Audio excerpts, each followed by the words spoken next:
Bien que le tragique naufrage du Titanic en 1912 demeure l'un des naufrages les plus célèbres de l'histoire, d'autres accidents maritimes ont causé des pertes bien plus importantes.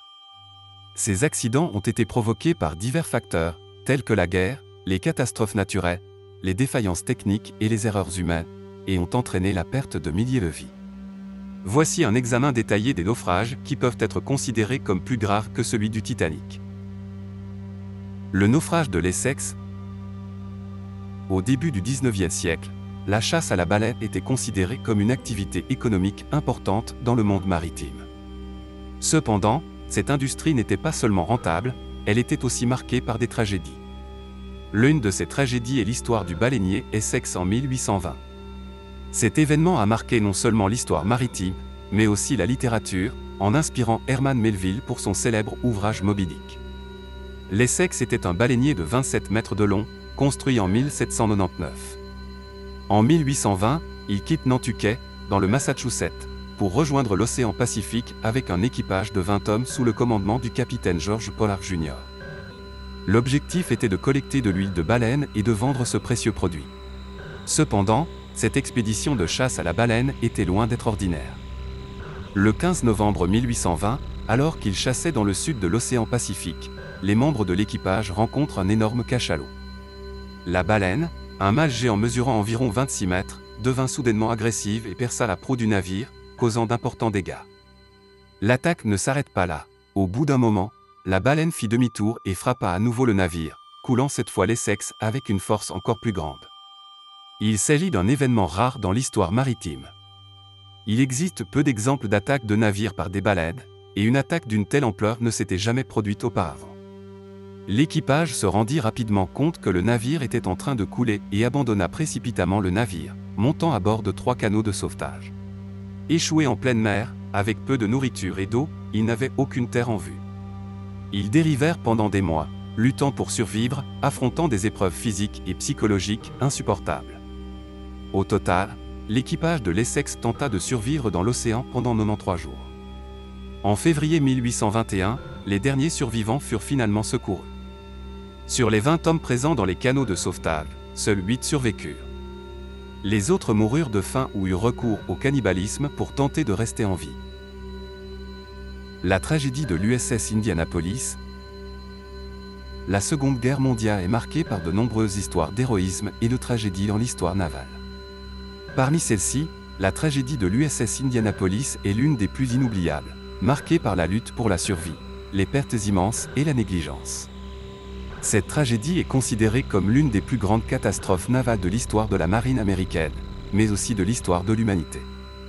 L'USS Indianapolis était un croiseur lourd de classe Portland qui entra en service en 1932. Il s'agissait d'un navire très important pour la marine, souvent utilisé pour des missions de premier plan.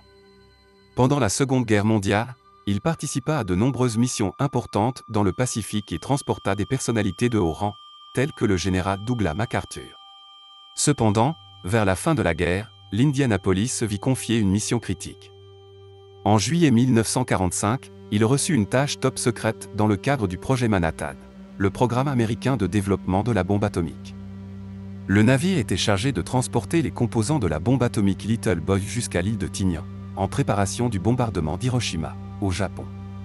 La mission fut accomplie avec succès, et le navire se dirigea ensuite vers le golfe de Leyte, aux Philippines, après la livraison à Tinian. Malheureusement, ce fut le dernier voyage du navire. Dans la nuit du 30 juillet 1945, l'Indianapolis naviguait en mer des Philippines lorsqu'il fut repéré par le sous-marin japonais I-58. Le sous-marin, commandé par Moshitsura Hashimoto, lança des torpilles en direction du navire. 2 torpilles touchèrent l'Indianapolis, qui commença à couler rapidement. L'attaque fut si soudaine et efficace que le navire fut complètement submergé en seulement 12 minutes. Sur les 1195 membres d'équipage présents à bord à ce moment-là, près de 300 sombrèrent avec le navire. Mais la tragédie ne faisait que commencer. Après le naufrage du navire, plus de 900 membres d'équipage restèrent bloqués au milieu de l'océan, sans équipement de sauvetage ni assistance. Plusieurs facteurs terrifièrent l'équipage au cours des 5 jours de lutte en pleine mer: déshydratation, insolation, attaques de requins, famine, effondrement psychologique et opérations de sauvetage inadéquates. Les survivants furent retrouvés par hasard par un avion de patrouille le 2 août 1945. Lorsque le pilote aperçut des personnes et des débris éparpillés dans l'océan, il appela immédiatement à l'aide.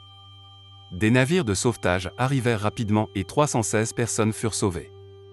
Cependant, de nombreux survivants souffrirent de graves dommages physiques et psychologiques. Nombre d'entre eux gardèrent le traumatisme de l'accident jusqu'à la fin de leur vie. La tragédie de l'USS Indianapolis entra donc dans l'histoire comme un désastre des derniers jours de la Seconde Guerre mondiale. Elle représente l'une des plus grandes pertes de l'histoire de la marine et met en lumière les conditions horribles auxquelles les marins durent faire face pendant la guerre.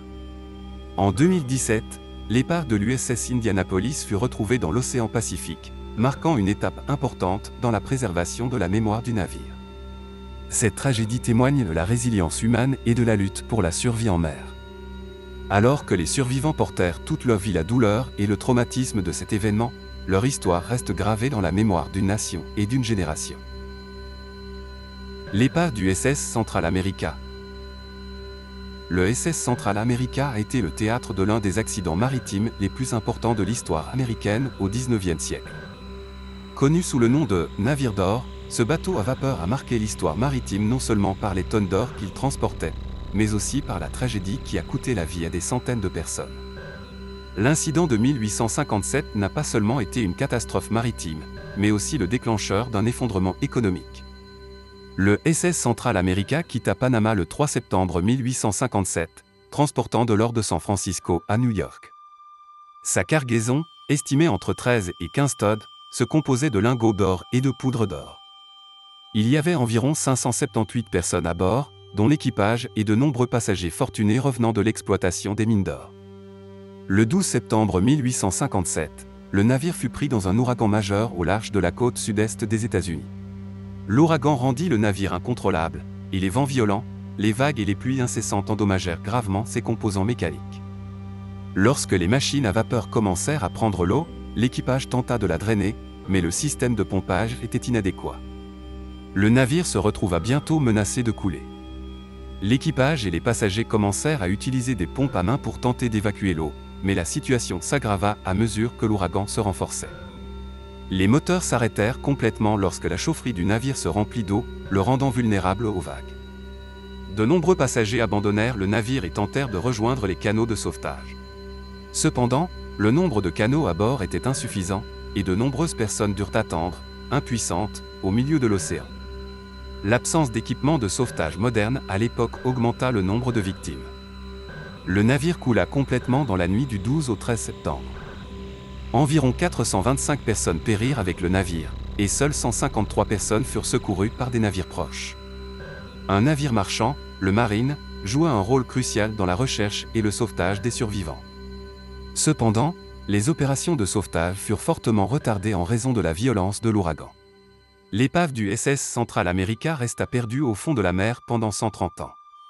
En 1987, une équipe dirigée par le chercheur marin Tommy Thompson localisa le navire à 2200 mètres de profondeur dans l'océan Atlantique grâce à la technologie sous-marine moderne. Des tonnes d'or furent retrouvées dans l'épave.